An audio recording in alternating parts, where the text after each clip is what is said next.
Je vais lui envoyer le sien du coup. Alors, on va improviser. Bonjour, bonjour à tous. On est ravis de vous accueillir sur notre webinaire co-organisé avec Main Conférence. Nicolas devrait nous rejoindre vite. Autour des opportunités en matière d'audiobook et de sonification de la presse.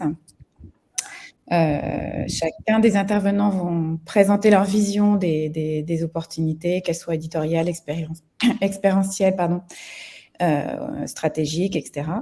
On se donne 45 minutes à 1 heure maximum. Si vous avez des problèmes avec la Storm, je vous propose de basculer sur Chrome. Parfois, ça se passe un petit peu mieux.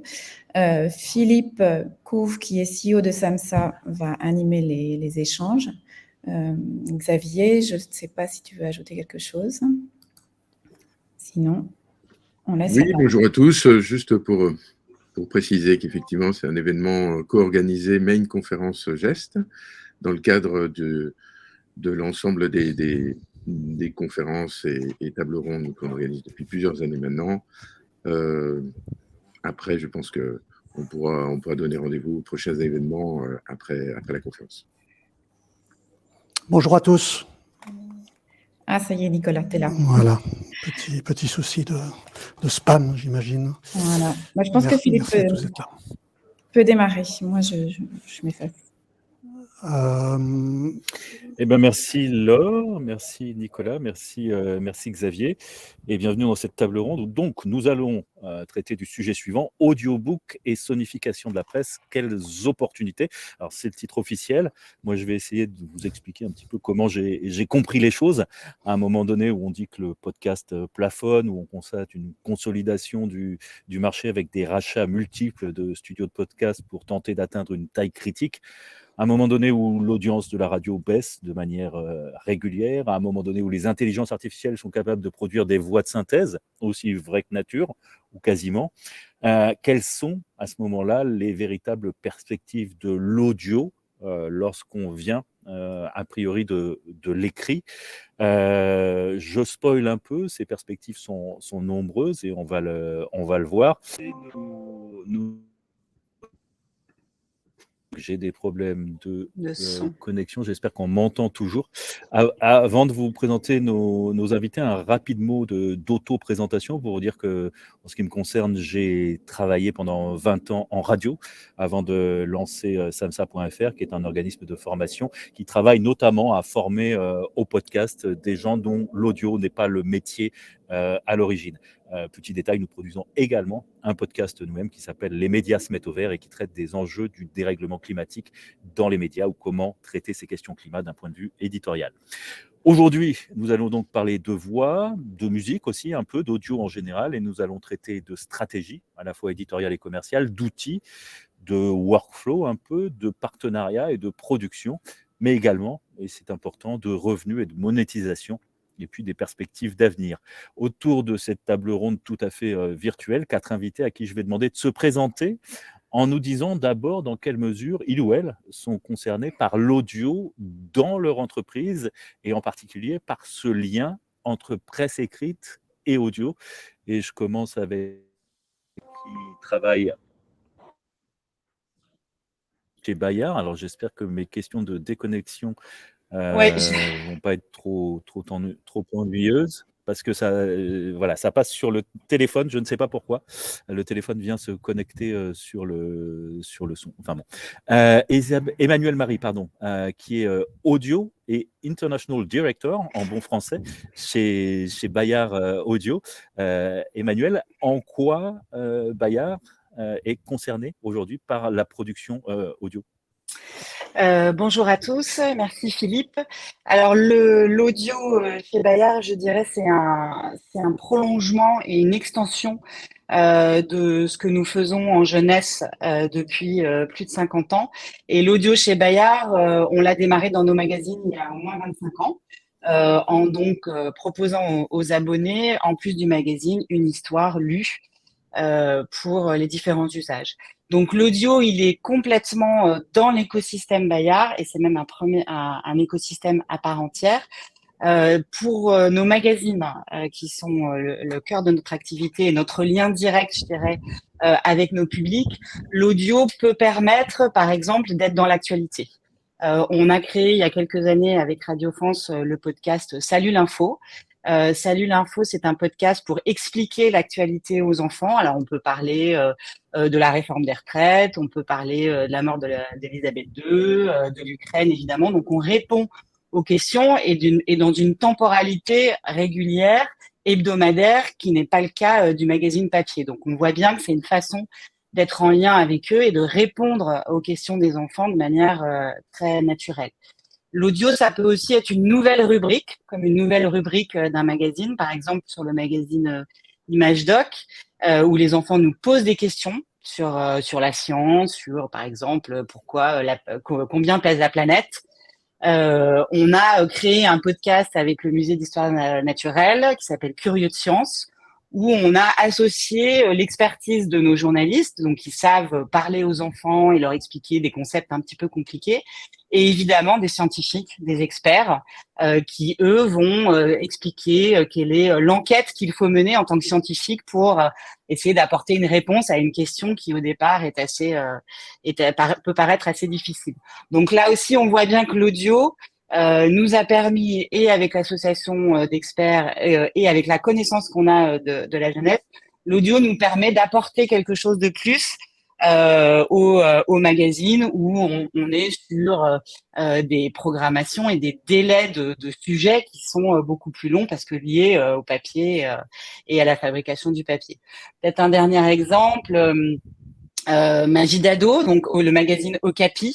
On a créé aussi cette série vidéo et ce podcast où on s'adresse aux ados. Et c'est vrai que les adolescents, c'est une communauté finalement qui s'exprime pas beaucoup.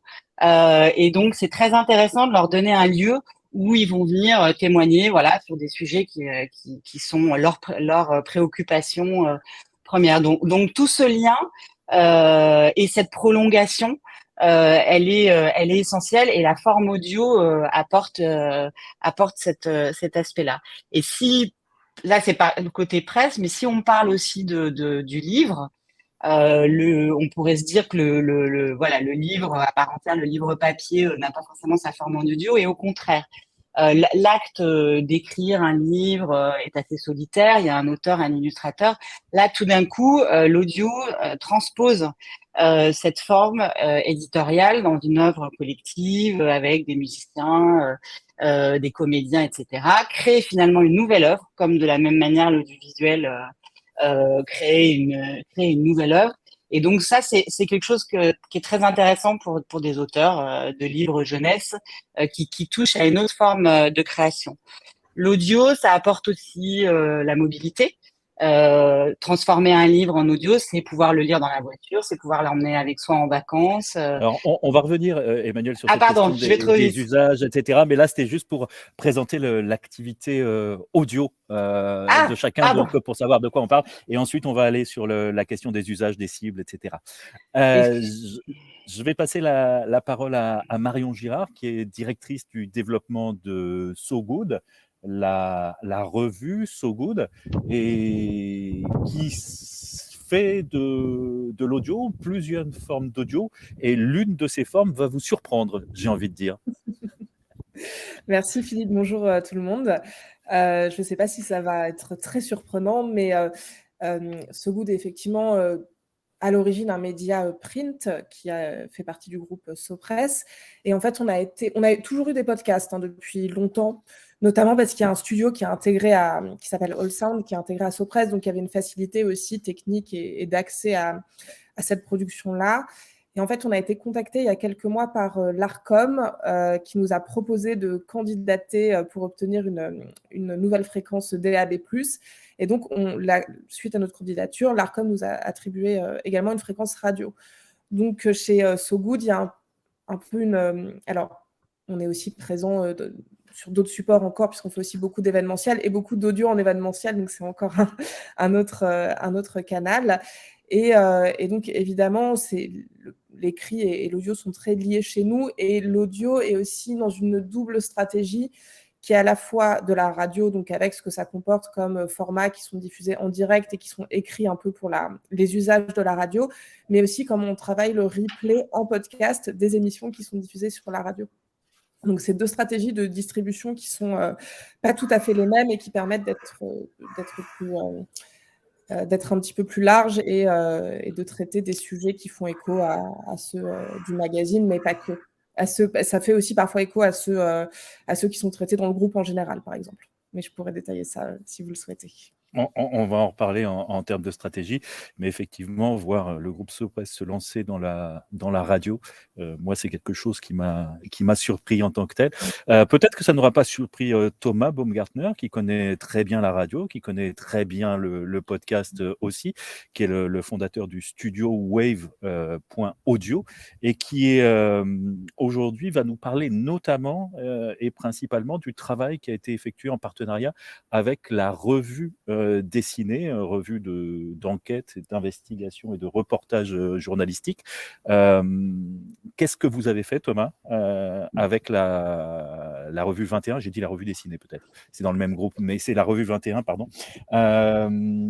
Pour traiter leur matière écrite en audio. Bonjour. Très tôt, la revue 21, là, c'est depuis un peu plus d'un an,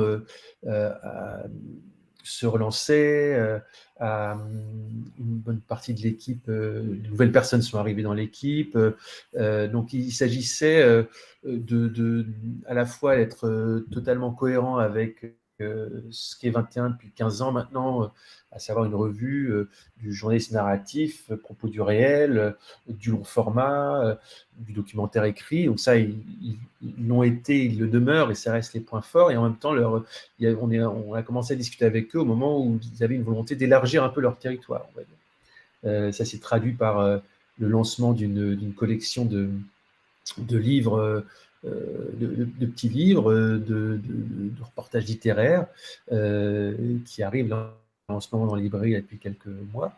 Et puis nous, on est arrivé avec l'idée, en tout cas on a discuté avec eux très tôt, l'idée du podcast, parce que en fait, il y avait une grande cohérence entre ce qui anime le podcast depuis quelques années, le podcast indépendant en particulier, et la ligne éditoriale de 21, le propos du réel, la narration, on travaille sur le récit, la signature, une forme de subjectivité dans l'écriture assumée. Et donc, il s'est agi de les accompagner dans cet élargissement du territoire. Et donc, on a réfléchi à comment le son pouvait prolonger la revue directement, et aussi comment le son pouvait apporter des éléments complémentaires, supplémentaires. Et c'est comme ça qu'on a mis en place plusieurs formats sur un seul et même flux de podcast qu'on anime avec un nouvel élément toutes les semaines, tous les 15 jours à peu près. Voilà, une sorte de compagnonnage avec les auditeurs-lecteurs qui retrouvent tous les trimestres une nouvelle revue 21. Donc le son est là pour aussi animer un lien, on va dire, entre la revue et les lecteurs, entre deux parutions de cette revue. De cette revue qu'on connaît, qui est épaisse, qui est dense, qui propose beaucoup de récits. Et nous, en particulier, on propose une série documentaire tous les trimestres, originale, qui n'a pas vocation, mais qui pourra se retrouver dans le papier, mais qui a priori est indépendante du papier. On est assez souple sur ce lien entre papier et son. Et puis, il y a aussi les formats qui sont des coulisses, des compléments par rapport à certains récits, par rapport à certains articles. On a un format de lecture, mais qui est pensé comme étant le contraire d'un audiobook, au sens où c'est une incarnation et une mise en onde d'une enquête. Voilà, donc voilà grosso modo ce qu'on a imaginé, à la fois cohérent dans la continuité et complémentaire de cette revue. On augmente par le son 21. Merci. Je passe maintenant la parole à Justine Villeneuve, qui est en charge des podcasts et des partenariats chez Storytel. Storytel qui est un peu nouveau venu en France, enfin depuis quelques mois seulement. Qu'est-ce que vous faites chez Storytel ? Qu'est-ce que vous faites en audio et qu'est-ce que vous faites en lien entre l'écrit et l'audio ? Oui, bonjour à tous. Donc, effectivement, je suis chez Storytel responsable de la ligne éditoriale, donc vraiment de la relation avec tous les éditeurs et partenaires potentiels pour amener du contenu sur Storytel. Donc, Storytel, c'est une application d'écoute de livres audio sur laquelle on va trouver des livres dont on est, nous, éditeurs, ou des livres qu'on distribue.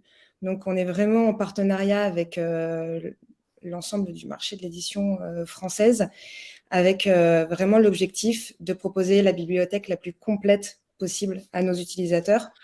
Donc aujourd'hui, on a un petit peu plus de 9000 titres en langue française qui sont disponibles sur l'application et 400 000 titres en tout, en 13 langues différentes. Donc, on est vraiment sur le livre audio en premier lieu, et même si maintenant les formats se développent, se croisent, les frontières sont de plus en plus poreuses, on travaille aussi beaucoup sur les usages. On invite vraiment les gens à trouver un moment dédié à l'audio, un temps d'écoute, à prolonger leur lecture avec la lecture en audio. Ok. Alors, maintenant, on va peut-être se poser un peu les questions de stratégie et de moyens. Emmanuel Marie, chez Bayard, à quoi ça correspond finalement ce développement de l'audio? Quels sont les moyens qui sont mis en face? Et pourquoi finalement avoir aussi décidé de créer cette unité, ce service, ce département audio que vous dirigez? Alors, tout à fait. Donc, comme je vous le disais, l'audio, on en fait depuis très longtemps dans le groupe Bayard, et notamment dans le secteur de la jeunesse, que ce soit la presse ou le livre et même le numérique lui-même. Avoir créé cette entité, c'est vraiment pour pouvoir accompagner le développement et l'accélérer et faire exister ce format finalement comme un format à part entière. Et sortir de c'est un accompagnement, mais ça prend une forme réelle, comme le livre, comme le magazine, et on va y donner les moyens éditoriaux, c'est-à-dire d'avoir des producteurs au sein du groupe audio qui ont cette expertise du sonore et qui vont mettre cette expertise au service de nos univers existants. C'est aussi se donner les moyens de la commercialisation. Juste pour être précis sur la production, vous faites Ouais. tout à la maison ou est-ce qu'il Non. y a des parties qui sont déléguées? Alors, quand je dis avoir des producteurs, c'est-à-dire avoir des éditeurs, producteurs, éditeurs, qui connaissent à la fois nos univers, qui existent déjà en livre ou en presse, et qui vont avoir cette expertise du son. Et ensuite, on va travailler avec des studios. Donc, on n'a pas de studio interne au sein du groupe, mais parce que les studios ont aussi une expertise extrêmement intéressante et qu'en fonction des projets, on pourra faire appel à tel ou tel studio qui sera mieux adapté. Par exemple, la dernière production qu'on a fait, Anatole Latuile, donc qui part d'une bande dessinée. Vous imaginez bien les challenges de rendre l'audio intéressant alors qu'on supprime l'image, ou en tout cas qu'on ne l'a plus. Et donc là, on s'est associé avec le studio Blind, qui a vraiment une très bonne expertise dans l'adaptation de bande dessinée. On pourra s'associer avec d'autres studios pour de la fiction ou du documentaire. Donc, c'est vraiment au projet.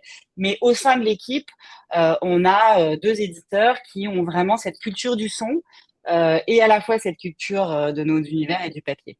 Et donc, sinon, je vous disais sur la partie commerciale, c'est aussi… Pardon, Oui. pour prolonger un peu là-dessus aussi, qu'est-ce que ça change dans une maison qui est d'abord une maison de papier et aussi de numérique, mais en tout cas d'écrit, d'amener cette dimension du son? Est-ce que c'est difficile quels sont les défis qu'apporte le son pour les équipes de Bayard? Alors, c'est une nouvelle expertise, en effet, qu'il faut acquérir, mais Bayard est dans le digital depuis très longtemps. Donc, on est habitué, j'allais dire, à se transformer, à aller chercher de nouveaux modes d'expression, à rentrer dans de la technique qui n'est pas forcément la technique qu'on connaît du papier, etc. Après, là, c'est plutôt d'avoir ces talents au sein du groupe de manière quotidienne. Et aujourd'hui, nos producteurs audio, ils travaillent main dans la main avec les éditeurs papier. C'est-à-dire que quand on commence à réfléchir sur un concept, qu'on travaille avec un auteur, etc., à la fois les éditeurs du livre, les journalistes et les producteurs audio réfléchissent ensemble sur est-ce qu'il sera intéressant de développer à un moment donné cet univers dans une autre forme que l'écrit. Et le cœur du catalogue de Bayard Jeunesse, c'est aussi les héros. Et typiquement, les héros, quand on crée un héros aujourd'hui, il faut faire de la vidéo, il faut faire du son. Enfin voilà, il faut qu'on soit sur finalement tous les médias que les enfants vont choisir. On peut pas se dire aujourd'hui, nous notre mission c'est d'être aux côtés des familles, aux côtés des enfants, de les accompagner dans tout ce qu'ils vont découvrir. Et le digital est une découverte.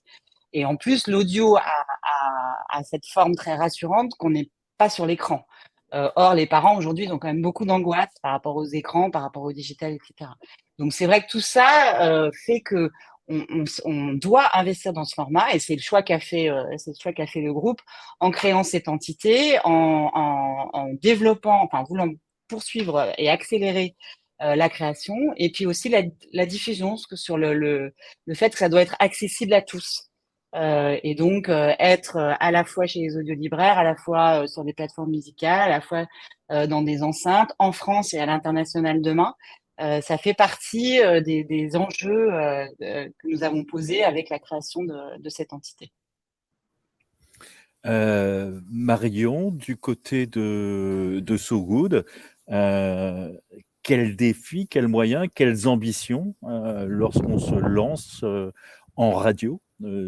J'insiste un peu parce que moi j'en reviens toujours pas qu'aujourd'hui on décide de se lancer en radio, surtout quand on est un groupe qui vise, alors pas forcément une audience ultra jeune, mais quand même relativement jeune, et qu'on sait que ces audiences-là ont plutôt tendance à se détourner du média radio. En fait, l'arrivée de la radio chez So Good, il faut le voir comme une ambition qui est générale en fait au titre. So Good est vraiment positionné sur des sujets qui sont assez précis, qui sont principalement des sujets socio-environnementaux. Et l'ambition générale de So Good, c'est d'être le premier groupe média sur ces sujets-là à horizon 5 ans. Donc, dans cette ambition un peu générale, le fait d'ajouter une brique de visibilité, mais qui est aussi une brique de business, qui est aussi un endroit où on peut traiter encore d'autres sujets, être présent sur d'autres lieux, avoir d'autres ressources. En fait, une fois que l'Arcom nous avait fait cette proposition, c'était difficile de refuser. Après, effectivement, alors, moi, je fais des podcasts depuis 2016, donc depuis un temps assez lointain par rapport au marché du podcast.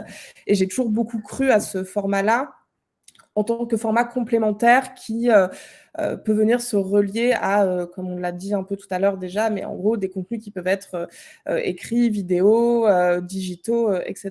Donc, j'aurais trouvé ça, enfin, c'est pas moi d'ailleurs, mais je pense que le groupe aurait trouvé ça dommage de se passer de ce levier-là. Et aujourd'hui, la radio donc, se transforme puisque la FM disparaît pour laisser place donc, à l'émission numérique avec le DAB+.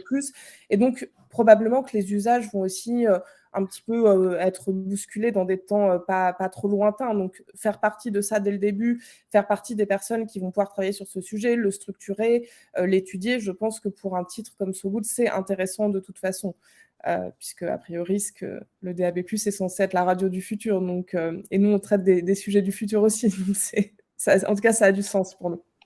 Quand on parle de radio aujourd'hui, ça veut dire que c'est combien de minutes ou d'heures de programmes par jour? C'est quelle production? Vous avez parlé tout à l'heure de direct. Qu'est-ce qu'il y a en direct?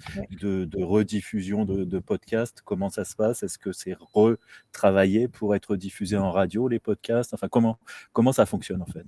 Alors, c'est plutôt l'inverse par ailleurs, mais en fait, on a une quotidienne qui s'appelle 10 minutes pour sauver le monde, qui est diffusée tous les jours à 12h30 et qui est rediffusée 2 autres fois dans la journée à des moments un peu clés où les gens vont potentiellement allumer la radio. Donc, il y a une rediffusion à 18h et une un petit peu plus tard, ou une en matinale, je crois, qui est donc celle à 8h, qui est celle de la veille. Donc ça, c'est une quotidienne qui est vraiment diffusée tous les jours en direct, qui est écrite voilà, avec une équipe qui est dédiée, une équipe de rédaction qui travaille pour le direct. Ensuite, on a des émissions qui sont liées à des thématiques en fait, qu'on déroule chez nous. Donc en fait, c'est des émissions qui sont reliées à d'autres sujets, qui sont des sujets éditoriaux, qui sont des sujets événementiels aussi. Pour vous donner un exemple, on a un programme sur les quartiers, qui s'appelle Les Beaux Quartiers.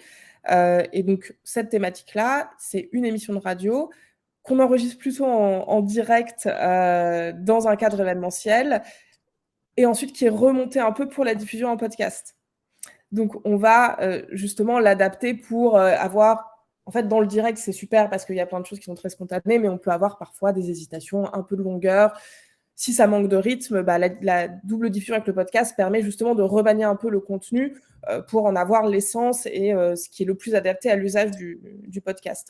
Et d'ailleurs, on peut aussi, alors on ne le fait pas forcément, mais c'est des choses qui sont à l'étude en tout cas, c'est tout à fait possible de se dire, sur une émission de radio, on veut garder uniquement telle chronique, par exemple, parce que c'est plus fort, plus impactant, c'est plus court, donc c'est un autre usage encore. On peut l'extraire pour la diffusion de podcast et le faire fonctionner comme tel. Et donc, on a un certain nombre d'émissions, parfois diffusées en direct, parfois diffusées légèrement différées si on a un peu de post-production à faire dessus. Après, une grille radio, ça se construit dans un temps qui est long, en fait. On a quand même donc une antenne de 24 heures à fournir. Donc, il y a une grosse programmation musicale, évidemment, qui permet de compléter un peu ça. Et ensuite, il y a plein de programmes qu'on va lancer au fur et à mesure de l'année qui sont encore en train d'être intégrés à la grille et qui vont y venir petit à petit. Puisqu'il y a aussi une recherche de financement pour tous ces programmes-là. Voilà. Peut-être ce sera une occasion d'en parler. Ça sera la prochaine question sur les modèles économiques, on va y venir ensuite. Thomas Baumgartner, un peu la même question sur quels moyens et quelles ambitions pour cette production audio pour la Revue 21. Et peut-être pour commencer, pourquoi être allé chercher une vedette de la radio, Pascal Clark, pour être un peu la figure qui représente notamment les podcasts ou une partie des podcasts que vous lancez avec la Revue 21? Alors, il fallait trouver quelqu'un d'abord qui soit cohérente avec ce qu'on fait avec 21, à savoir une ambition sur le propos du réel, sur le journalisme, une exigence, et ça fait partie de ce qu'est Pascal, de ce qu'elle rayonne aussi depuis tout son parcours. Donc ça, c'était une première chose. L'autre chose, c'est que la ligne qu'on défend avec 21, c'est qu'on d'abord raconter des histoires, mais pas n'importe quelle histoire. Des histoires qui ont aussi vocation, une fois qu'on prend de la hauteur sur l'histoire en question, à avoir un propos sur la suite, sur notre devenir commun, il y a un côté défricheur de sujet, et ce côté défricheur, elle l'a toujours eu, Pascal, en donnant leur chance à pas mal de jeunes noms qui parfois ont eu leur parcours dans la radio et dans le son, dans les médias en général, et ce désir de voir un peu plus loin, elle l'avait aussi. Donc il y avait cette cohérence-là, on va dire, éditoriale, et de ce qui est porté par le podcast. Ensuite, évidemment, on fait du son, donc faire appel à quelqu'un qui est une grande voix du son, de la radio, c'était aussi assez cohérent. Et puis il y a un des formats qui est un format d'entretien, et s'il y a bien quelqu'un qui est doué dans cet exercice-là, c'est bien elle. Donc voilà, donc il y avait cette idée-là, et puis on voulait quelqu'un qui soit aussi qui s'engage aussi avec nous dans ce projet-là. Donc c'est son cas. Elle a un regard, une écoute qui nous importe énormément. Donc c'est cette idée-là. Et puis évidemment, quand on lance une production comme celle-ci, avoir une sorte d'imprimatur d'un nom et une reconnaissance de quelqu'un qui a aussi cette notoriété radiophonique et sonore, c'est ça que ça comptait énormément. Au-delà du cas de Pascal Clark, donc dans la production, il y a aussi une production documentaire avec, je recommande d'ailleurs l'écoute du premier documentaire en 3 ou 4, je ne sais plus, épisodes que vous avez diffusé. Comment ça se passe de ce point de vue-là? C'est la Revue 21 ou c'est Wave Audio, ton studio, qui réalisait ces productions? Vous les achetez à l'extérieur? Et puis peut-être tu peux nous en dire un petit mot sur ce premier exemple, ça permettra de comprendre de quoi il s'agit exactement. Ce podcast, que ce soit la série originale documentaire ou les autres formats, c'est de la coproduction entre Wave Audio et 21. Donc on partage ensemble, on va dire, l'investissement, mais on partage aussi la responsabilité éditoriale. Donc on est en échange constant avec la rédaction en chef, avec Elsa Fener et Catherine Decopé, la rédactrice en chef adjointe de 21, sur les sujets eux-mêmes, sur comment on les développe, quelle forme, etc. Le cas effectivement un peu particulier de la série documentaire originale fait que nous, évidemment, nos antennes à Wave Audio sont tournées vers les auteurs, on les connaît, on les fréquente, et en particulier les auteurs de documentaires. Donc on a les projets qui nous arrivent, en tout cas le point de départ c'était celui-ci, de s'appuyer sur justement cette connaissance-là des documentaristes podcast et radio. La première série, on en avait eu vent, le projet existait sur le papier, on en avait entendu parler, donc qui s'appelle Le Candidat, qui est signé Mathias Théry et Manon Prigent. Mathias Théry qui vient du documentaire plutôt audiovisuel, qui avait eu un César avec Le Candidat. Manon Prigent qui a un parcours plus sonore, mais donc ce duo-là avait ce projet d'être au contact d'un candidat dans une élection municipale dans une ville de banlieue parisienne, le Pré-Saint-Gervais, et un candidat qui n'était pas politique. Et c'était ça qui nous intéressait, de suivre un novice en politique qui veut remporter la mairie, et à la fois être au plus près à la fois du terrain, de sa campagne. Donc on a les sons de ça, on entend être en campagne. C'est une législative, c'est une municipale partielle qui avait été décalée du calendrier, donc c'était le terrain de la fin de l'année 2021. Et donc on est à ses côtés, on le suit. Il y a une narration qui est portée par le personnage lui-même, mais on entend les documentaristes, on entend Mathias et Manon aussi. Ils sont dans le cadre, on va dire. Donc c'était l'histoire de ce patron d'auto-école qui veut remporter la mairie. Et en même temps, comme j'ai dit tout à l'heure, qu'est-ce que ça signifie sur nous ? C'est tout un propos sur qu'est-ce qu'on fait de la politique, et de la politique locale aussi, notamment quand on est citoyen, quand on n'est pas homme politique. Ça pose une série de questions sur nos rapports aussi à la politique, et à ce qu'elle est à la politique traditionnelle, on va dire. Évidemment, quand on voit le rapport à la politique qui est en train d'évoluer, changer, se durcir aussi peut-être en ce moment, l'écouter, ça a aussi une valeur un peu collective, au-delà de cette histoire qui reste passionnante, celle de cet homme qui s'appelle Alexandre et qui a voulu remporter la mairie du Pré-Saint-Gervais. Donc pour résumer, d'un côté, il y a une figure de proue qui s'appelle Pascal Clark, que vous êtes allé chercher. De l'autre côté, il y a les journalistes de la rédaction qui viennent intervenir dans les podcasts. Et enfin, il y a ces producteurs indépendants de documentaires qui viennent vers vous pour produire ces séries documentaires spécifiques. C'est à peu près ça le dispositif. C'est à peu près ça. Alors, un des formats dont je n'ai pas parlé s'appelle le document. C'est le fantasme d'avoir dans une rédaction un collègue qui arrive et qui dit « j'ai rencontré un tel, c'est passionnant, et écoute, je l'ai enregistré ». Et donc, en fait, il y a un côté brut, un côté immédiat qu'on a envie de partager. La rencontre fascinante, pas forcément très montée, pas forcément avec beaucoup d'éléments autour, pas énormément de contexte, mais simplement cette rencontre brute. Donc ça, c'est aussi un format qu'on expérimente et qui est en ligne. D'ailleurs, le premier épisode du premier document est en ligne dimanche, tous les dimanches matins. On est en ligne tous les dimanches matins. On se dit que c'est un moment où les gens peuvent avoir un peu plus de disponibilité pour un propos comme ça. Et donc voilà, oui, effectivement, on travaille avec la rédaction, et puis on imagine des formats aussi originaux. Justine, chez Storytel, quelle est votre stratégie? Quels sont les moyens mobilisés, et pour quelle ambition quand il s'agit de passer de l'écrit à l'audio, et notamment s'il y a des partenariats, et je crois qu'il y en a, ou des discussions avec des médias? Oui, alors chez nous, les enjeux, ils sont multiples. On est assez convaincus aussi chez Storytel du pouvoir de l'audio, du fait, ça a été dit aussi ici à plusieurs, par un peu tout le monde, du fait que c'est des usages qui ont vraiment du potentiel à se développer. C'est un autre moment de lecture, en tout cas d'écoute. Donc nous, nos enjeux, en tout cas au niveau du contenu, c'est de trouver les contenus qui vont ramener aujourd'hui un maximum de gens sur la plateforme, découvrir notre bibliothèque audio, et qu'ils y passent du temps, qu'ils démultiplient aussi leur temps d'écoute. J'en ai pas parlé, mais on est sur une formule d'abonnement. chez Storytel. Donc, pour 10 € par mois, j'ai 15 heures d'écoute, qu'importe ce que j'écoute. Donc, que j'écoute un livre qui dure 15 heures, 3 livres qui durent 5 heures, ou si j'ai envie d'écouter la première minute de 900 livres, ça ne tient qu'à moi. Je bénéficie de ce temps d'écoute que je peux, et je peux naviguer dans la bibliothèque. Donc, ça, c'est pour 10 €. Pour 15 € par mois, 30 heures d'écoute, et 18 € par mois, 45 heures d'écoute.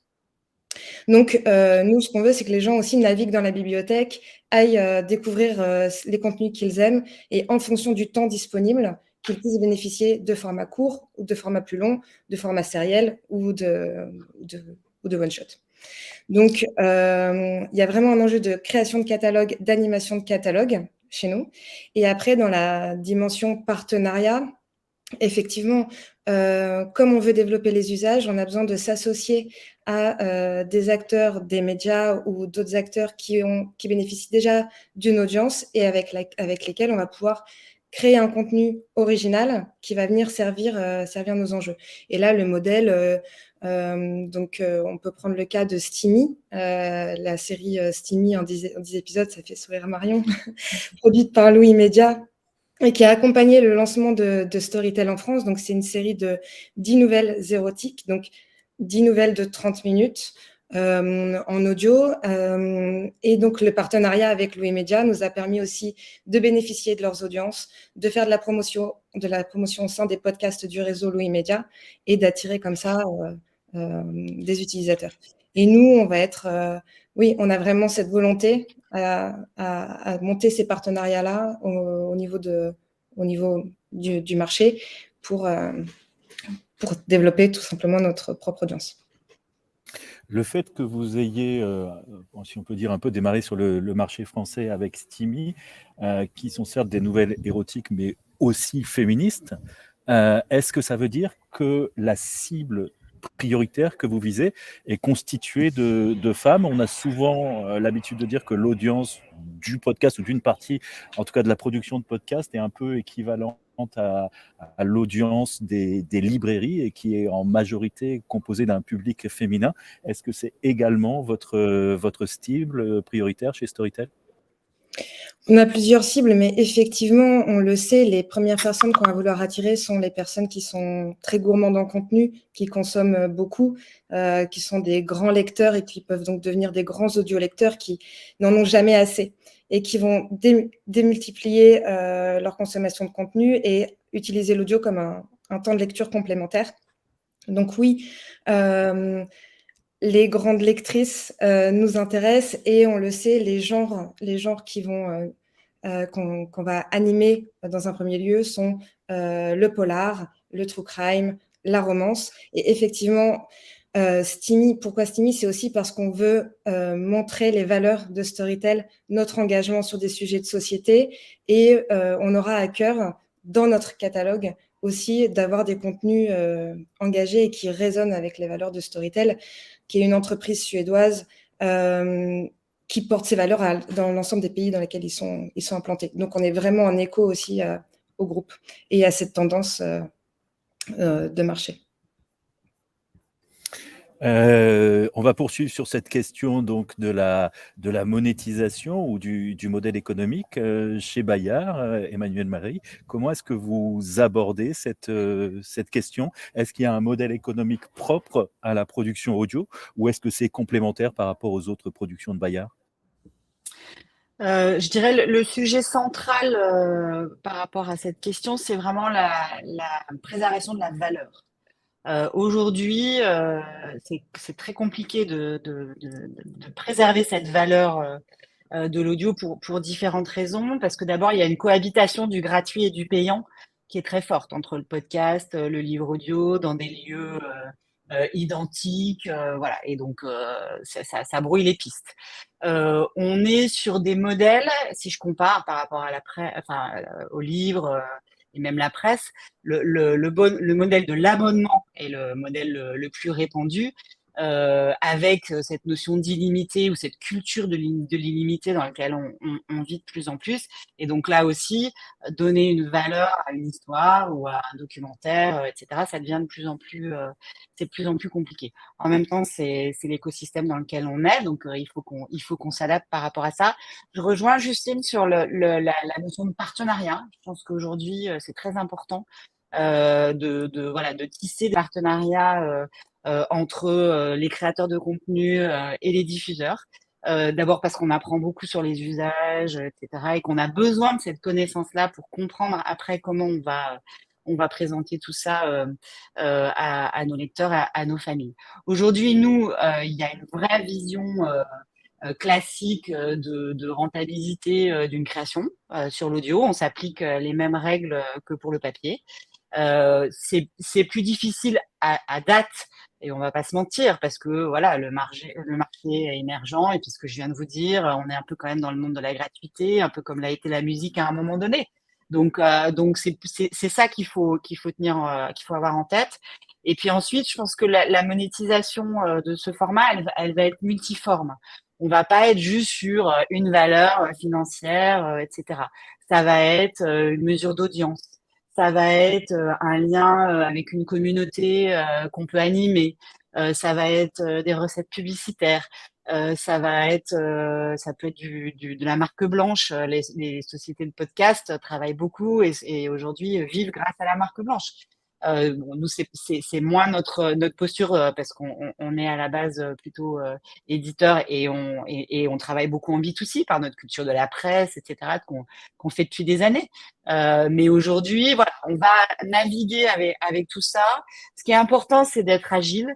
C'est de s'adapter. Enfin, le numérique, ça bouge tout le temps. Donc voilà, il faut avoir. Et c'est peut-être ça le plus gros choc des cultures, en tout cas pour Dayar, au sens où on est sur des activités qui sont identiques depuis des années, stables, même si c'est un petit peu bousculé en ce moment, mais quand même. Et donc là, c'est à ça auquel il faut s'adapter. Mais aujourd'hui, on est en phase d'investissement.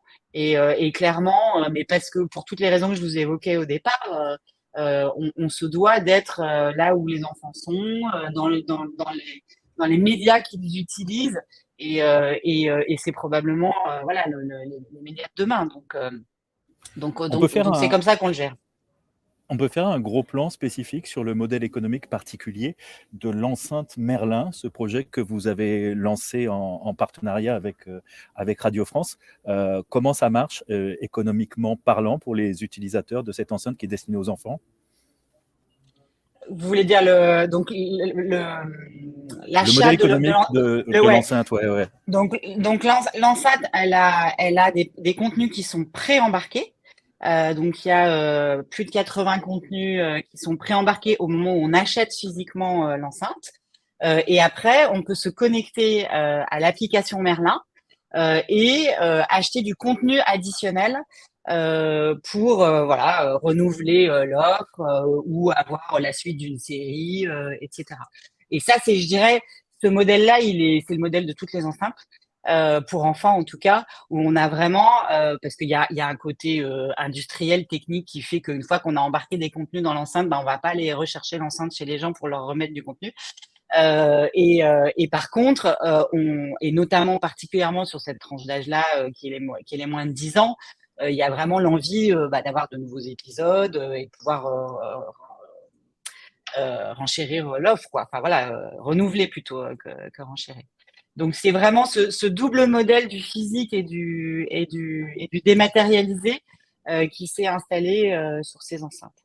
Et d'un point de vue économique, pour ces acteurs, c'est vraiment la vente de contenu additionnel qui permet de rentabiliser l'investissement qu'on peut faire au départ sur un produit physique, industriel, très lourd à produire, etc.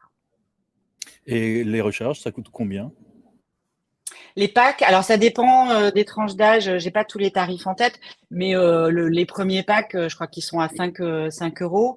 Et après, ça peut monter un peu plus haut en fonction. C'est vraiment lié, enfin en tout cas en jeunesse, c'est vraiment lié à la durée du contenu. Il faut savoir qu'une histoire de Petit Ours Brun, ça dure 3 minutes, donc c'est très rapide d'un point de vue d'adulte. À l'inverse, un J'aime lire, c'est 20 minutes.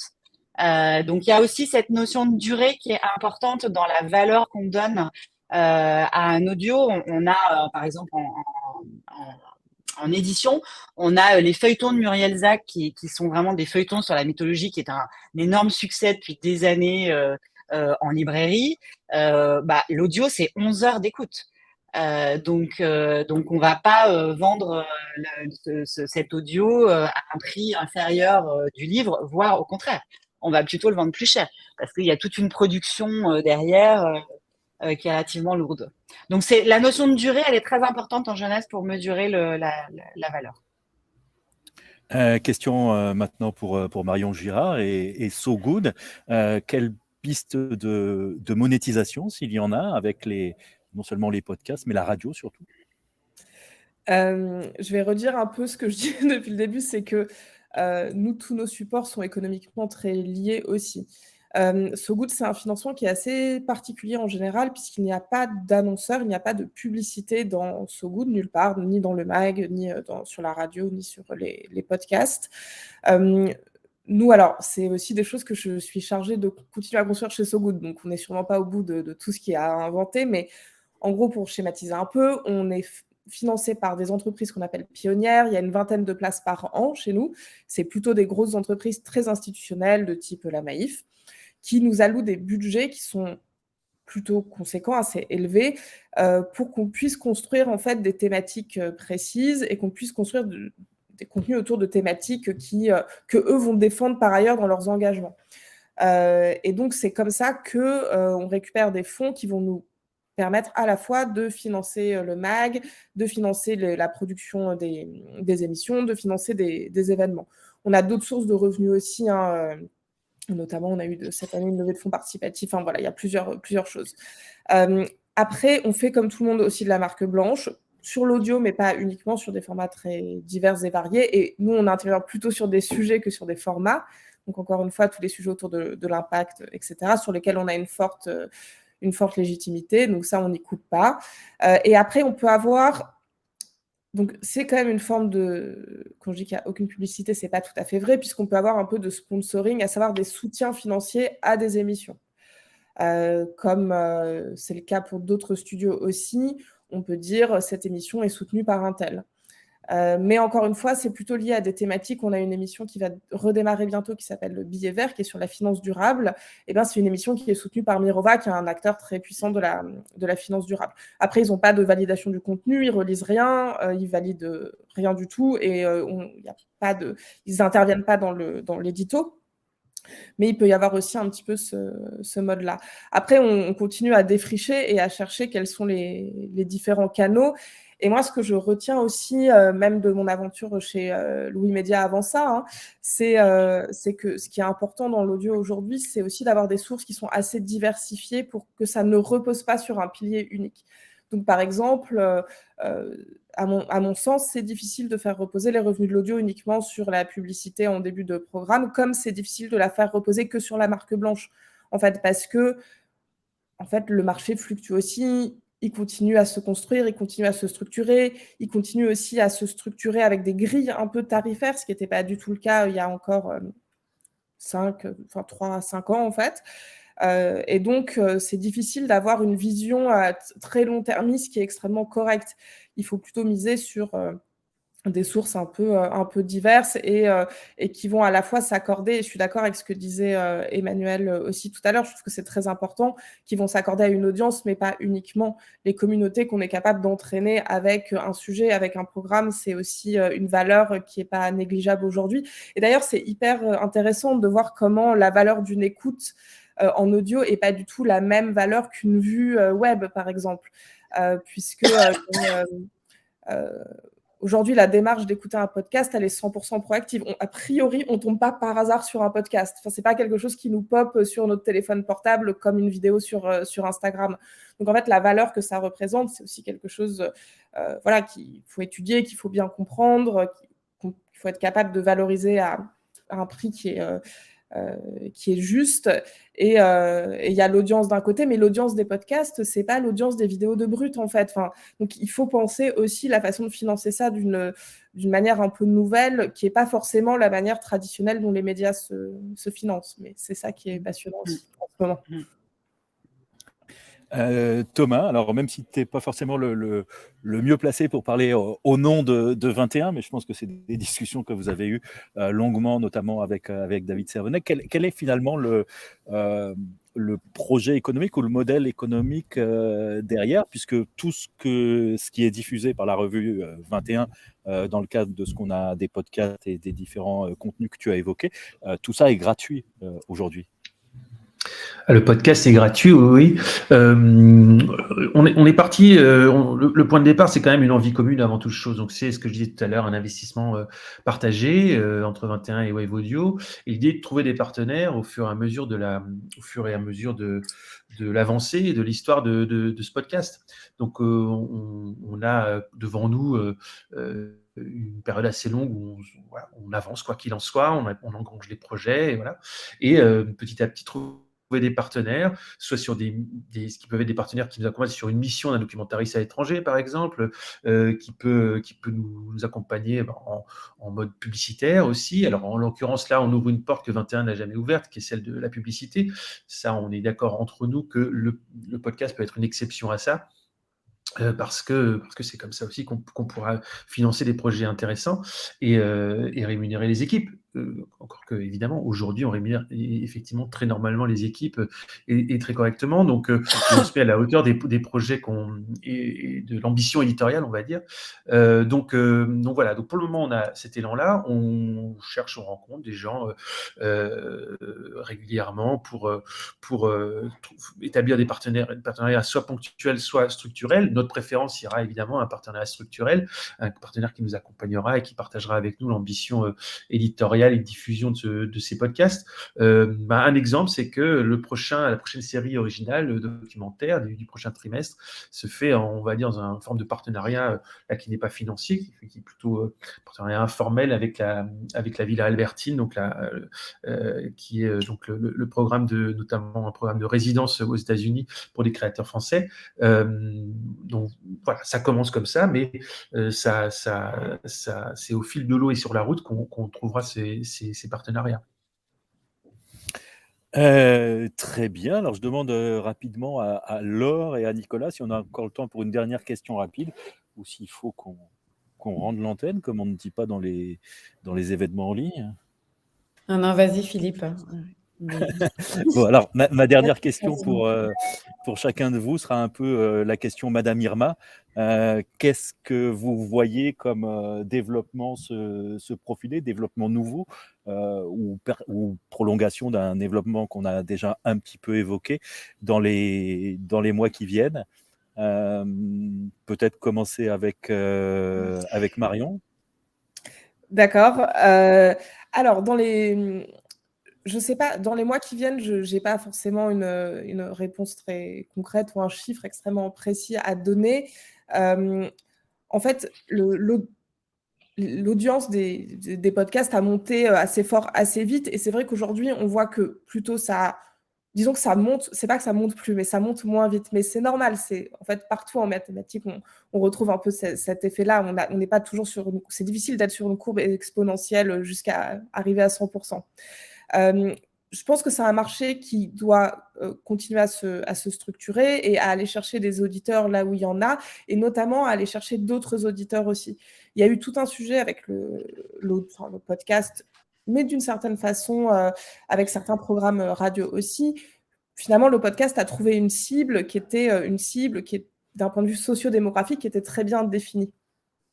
Et en fait, c'est maintenant comment on va percer tout le marché de manière beaucoup plus large, et notamment s'adresser aux personnes qui écoutent qui écoutent la radio, mais d'autres types de radio, et qui cherchent des contenus peut-être plus grand public, plus populaires aussi. Donc, je pense qu'il y a encore des choses à imaginer et à inventer. Et peut-être, c'est intéressant aussi pour l'audio et le podcast de sortir d'un chemin qui, jusqu'à présent, a pu être aussi assez élitiste. Je pense que c'est des bons terrains d'exploration en tout cas. Et c'est marrant parce que j'entends beaucoup dernièrement quand je rencontre des partenaires, parfois, on me fait cette remarque, on me dit « Ah, mais le podcast, je sais pas, il y a déjà tellement de podcasts. » Mais en même temps, on ne se dit jamais ça avec une vidéo YouTube. On se dit jamais « Ah ben non, je ne vais pas faire un contenu vidéo, il y a déjà tellement de vidéos dans le monde aujourd'hui, ça ne sert à rien d'en faire. » Donc en fait, ça sert et ça servira toujours de faire de l'audio à condition d'avoir des contenus qui soient évidemment de bonne qualité, mais qui s'adressent aux bonnes personnes et même sur des niches, en fait. Souvent, c'est pas grave de pas avoir un contenu qui va traiter de manière très large plein de sujets. Et après, on verra aussi l'évolution de la radio avec donc les nouvelles fréquences numériques. Il y a des nouveaux acteurs qui vont arriver aussi.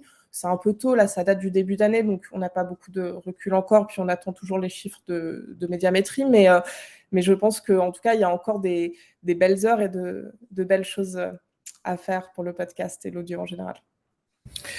Juste pour rebondir sur la question de la différence qu'on ne dit pas sur YouTube et qu'on dit sur le podcast, c'est aussi lié à la question de la découvrabilité, mais qui faisait l'objet d'un autre panel organisé dans le cadre de ces conférences MainConf avec le geste. Justine, un peu sur les perspectives d'avenir et les sujets éventuellement qui vont venir, peut-être pour Storytel. Déjà, je partage beaucoup du bilan un peu là de Marion sur l'enjeu à aller chercher des nouvelles audiences, à développer les usages. L'audio doit devenir aussi un format grand public, populaire. Chacun doit y trouver le contenu qui lui plaît. Et en fait, il y a une richesse de contenu colossale. Et donc, j'ai envie de dire à chacun son audio. Et c'est ça, je pense, l'enjeu de demain. Donc, nous, ça va passer par tous les partenariats qu'on mettra en place avec les éditeurs, avec les auteurs, avec les créateurs de contenu. Et puis, donc, des partenariats vraiment aussi de collaboration marketing et commerciaux pour développer Storytel, développer, nous, notre base d'utilisateurs. On vient d'arriver en France. On est là pour le long terme. On veut vraiment développer, être une brique du développement de ce marché collectivement avec tous les autres acteurs. Et on est là, on prendra le temps de convaincre et de développer, d'être un des acteurs du développement de ce marché de l'audio. Thomas, qu'est-ce que tu vois, toi, dans les mois à venir? Toi qui es un homme qui traîne depuis toujours dans les marges, dans les avant-gardes de l'audio. Depuis toujours et avant? Non, mais oui, bien sûr. Je pense que ce qui fait plaisir, c'est que les acteurs sont nombreux. Alors, quand ce sont des studios de production, moi, de mon côté, je vois évidemment de la concurrence. Mais en fait, ce qui se passe, c'est qu'il y a les acteurs de la diffusion. Et la grande question, c'est la différenciation. Et ça, c'est une question qui est essentielle quand on est diffuseur, comment se différencier justement dans cette jungle des podcasts. Et effectivement, il y en a beaucoup et comment s'orienter, c'est quand même une grande question. Mais la différenciation, pour moi, implique de l'ambition dans la forme, dans la créativité, dans l'inventivité. Et donc, c'est pour ça que Wave existe depuis presque 4 ans maintenant. Et cette question de la créativité, avec tous les interlocuteurs qu'on peut avoir, que ce soit des commanditaires ou des gens auprès de qui on va avec des productions natives, ces questions de la différenciation et de la créativité, elle demeure, elle est même de plus en plus importante à se poser. Donc, effectivement, moi, ce qui m'intéresse dans le son, c'est cette question d'inventivité, cette question de comment, dans la forme, réussir à continuer à être pertinent et dans une forme renouvelée.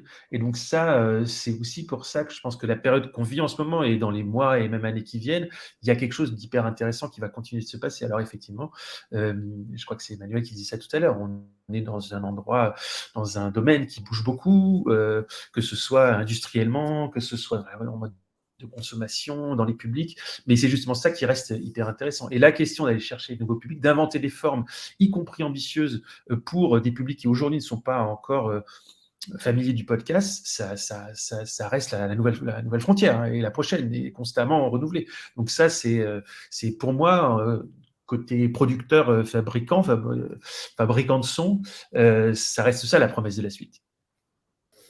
Alors, celle qui y travaille, c'est Emmanuel Marie chez Bayard, puisque en acclimatant les jeunes à écouter de l'audio, c'est les audiences de demain. Quelles sont de votre côté, Emmanuel, les perspectives, les axes d'évolution que vous voyez? Je reprends tout à fait ce qui a été dit, hein, Thomas. Je suis hyper d'accord sur le fait que l'audio nous offre des perspectives de création absolument dingues. Finalement, c'est le format qui est probablement le plus libre dans la forme qu'il peut prendre par rapport au papier, par rapport à la vidéo, où on a quand même pas mal de contraintes. Là, on voit bien que tous les jours, il y a des concepts qui sont inventés qui sont absolument incroyables. Donc ça, déjà, moi, je trouve que c'est une perspective énorme de se dire finalement, on est libre, on n'a pas de frontières. En parlant de frontières, forcément, l'international est un sujet qui m'importe. On a parlé des modèles économiques, etc. On peut pas se dire aujourd'hui que produire juste pour le marché français, ça va nous assurer à terme de pouvoir continuer à créer. Donc la question de l'international, elle est cruciale. Je suis curieuse de voir si l'audio, comme l'a été le livre, la vidéo, etc., va traverser les frontières. Aujourd'hui, c'est plutôt quelque chose qui est assez segmenté, c'est-à-dire qu'il y a le marché américain avec ses audios, il y a le marché français avec ses audios, il y a l'Allemagne avec ses audios, mais on n'en voit pas beaucoup qui passent les frontières. Donc il y a une vraie question sur est-ce qu'on aura voilà, notre série mondiale, est-ce que ça sera porté par un héros, est-ce que ça sera porté par un concept documentaire, est-ce que ça sera porté par la musique a traversé les frontières. Donc ça, c'est une vraie question. La chance qu'on a aujourd'hui, c'est qu'aujourd'hui, à l'international, enfin, des succès mondiaux peuvent être locaux, au sens, par exemple, Casa del Papel, c'est très espagnol, mais enfin, c'est passé dans toutes les frontières et c'est devenu un succès partout. Et on voit bien l'émergence de l'affirmation du local, mais qui se retrouve mondialement. Donc ça, je trouve que c'est un sujet hyper intéressant et qui va forcément contribuer à faire que on va tous pouvoir continuer à développer ce format. Et puis après, nous, enfin, l'autre thématique et ce que vous disiez, Philippe, c'est comment on accompagne les enfants dans le numérique. Et comment voilà, on les rend responsables, on est responsables nous aussi, et comment ensemble voilà, on va apprendre à vivre avec ça et à vivre avec ce format et cette créativité intelligemment, quoi. Donc c'est un peu les sujets sur lesquels on est et qui sont et où on va forcément, et puis avec tout ce qui arrive aujourd'hui avec ChatGPT, etc. Enfin, on va peut-être pas lancer le débat là-dessus, mais il y a une vraie question de responsabilité quand même par rapport à tout ça. Il y a une vraie question de créativité. Qu'est-ce qu'on fait de la créativité par rapport aux robots? Enfin voilà, tout ça, c'est on peut pas se cacher les yeux et se dire non, ça n'existe pas. Je veux surtout pas penser à ça, mais en même temps, il faut être très responsable par rapport à ça. Et juste, pardon, si je peux juste compléter avec une dernière réflexion. Le podcast aujourd'hui, c'est un des seuls formats qui bénéficie d'aucune aide, notamment d'aucune subvention de la part du ministère de la Culture, contrairement au spectacle vivant, au cinéma. Peu d'aide, il y a quelques bourses, mais il y a peu de choses. Ouais. Il y a quelques bourses, mais c'est vraiment, voilà. Et, il n'y a pas d'aide à la production, il y a une aide aux auteurs par le ministère de la Culture. Exactement. Et il n'y a pas d'aide aussi pour la diffusion, enfin, qui est aussi un vrai sujet. Et donc, dans un avenir, on espère vraiment le plus proche possible, ce serait bien de peut-être continuer les négociations avec notamment le ministère de la Culture, parce que ça permettrait aux producteurs notamment de pouvoir continuer à développer cette créativité, à continuer à proposer des bonnes conditions aussi à tous les travailleurs du podcast et aussi ça permet de faire passer ce format une bonne fois pour toutes comme un usage acté et définitif dans la culture française, en fait. Eh bien, merci. Merci donc Emmanuel Marie pour Bayard, Marion Girard pour So Good, Thomas Baumgartner pour Wave Audio et Justine Villeneuve pour Storytel.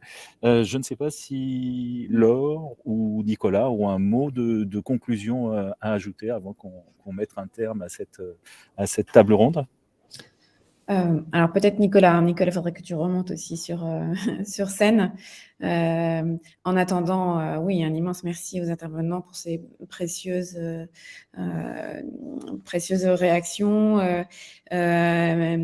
Marion et vous tous, oui, les aides on y travaille avec Katia aussi au sein du geste et on espère que l'observatoire du podcast ira dans ce sens. Merci Nicolas, j'ai vu que tu avais mis le lien vers la cartographie de Cosa Vostra. Oui, donc c'est une cartographie là, qui a été mise à jour tout récemment et qui recense, je crois, plus de 400 acteurs dans l'audio digital, dont les studios et un bon nombre de studios nationaux et en région. Donc, il peut être intéressant pour répondre à la question d'identifier les personnes. Et vous remercier pour cet échange. Merci Philippe pour l'avoir animé toujours avec brio et bravo pour toute l'activité que tu fais de soutien à la filière et de formation au sein de SAMSA. Et peut-être terminer pour vous inviter à nous rejoindre pour le prochain webinaire organisé par le geste sur le sujet du podcast vidéo. Et je crois que là, j'ai essayé de vous mettre aussi le lien Ouais, ce sera a priori le 17 mai. A priori le 17 mai, voilà, où on abordera un petit peu cette nouvelle tendance. Alors voilà, et on se posera la question, est-ce que c'est quelque chose qui a un effet de mode un petit peu? De quoi il s'agit quand on parle de podcast vidéo? Est-ce que c'est encore du podcast? Voilà, quels sont les acteurs, les intérêts, quel impact et quelles opportunités finalement pour les gens qui font du podcast. Voilà, donc rendez-vous tout bientôt auprès du geste pour développer ce sujet. Merci à tous et très bon après-midi. Merci beaucoup. Merci. Beaucoup. Merci, au Au revoir. revoir. Merci, au revoir. Et le replay va partir tout de suite.